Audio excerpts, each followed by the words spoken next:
আসন্ন বিধানসভা নির্বাচনে প্রচারের শেষ দিনে গঙ্গারামপুর টাউনে জোর কদমে প্রচার চালালেন বিজেপি প্রার্থী সত্যেন্দ্রনাথ রায়। তার সঙ্গে ছিলেন কেন্দ্রীয় মন্ত্রী তথা বালুরঘাট লোকসভা কেন্দ্রের সাংসদ সুকান্ত মজুমদার। মঙ্গলবার দুপুর প্রায় 12টা নাগাদ গঙ্গারামপুর হাই স্কুল ময়দান থেকে হুটখোলা গাড়িতে করে শুরু হয় শেষ দিনের এই প্রচার। প্রথমে হুটখোলা গাড়ি এবং পরে একাধিক টোটো নিয়ে বিশাল র্যালির মাধ্যমে গোটা গঙ্গারামপুর শহর পরিক্রমা করেন বিজেপি প্রার্থী ও নেতৃত্বরা। প্রচারে অংশ নেন বিজেপি জেলা সহ সভাপতি অশোক বর্ধন, গঙ্গারামপুর টাউন সভাপতি বৃন্দাবন ঘোষ, তরুণ নেতা কুশল চৌধুরী সহ একাধিক কর্মী সমর্থক। র্যালি ঘিরে শহরের বিভিন্ন এলাকায় সাধারণ মানুষের ভিড় লক্ষ্য করা যায়। শেষ মুহূর্তের প্রচারে বিজেপির শক্তি প্রদর্শন স্পষ্ট বলে মনে করছে রাজনৈতিক মহল।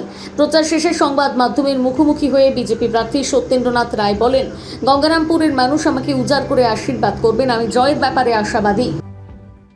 না, আজকে আমাদের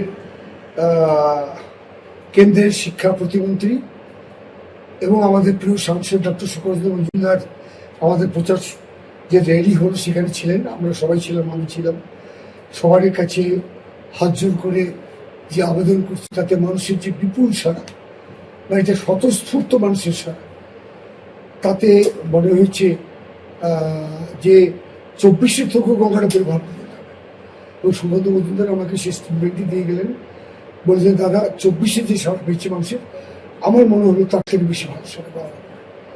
আশা করছি আমরা শেষ প্রচার করলাম। আমাদের যে 152টা সিট যেটা আছে, আমরা গোটা বাংলায় হবে 23 তারিখে, সেটা শেষ প্রচার করলাম।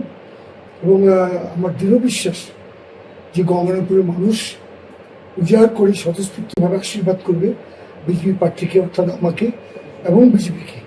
এটা আমার দৃঢ় বিশ্বাস এবং বিজেপি বহু ভোটের ব্যবধানে এখানে জিতবে। গঙ্গারামপুর থেকে বিশেষ প্রতিবেদন, নিউজ টুডে।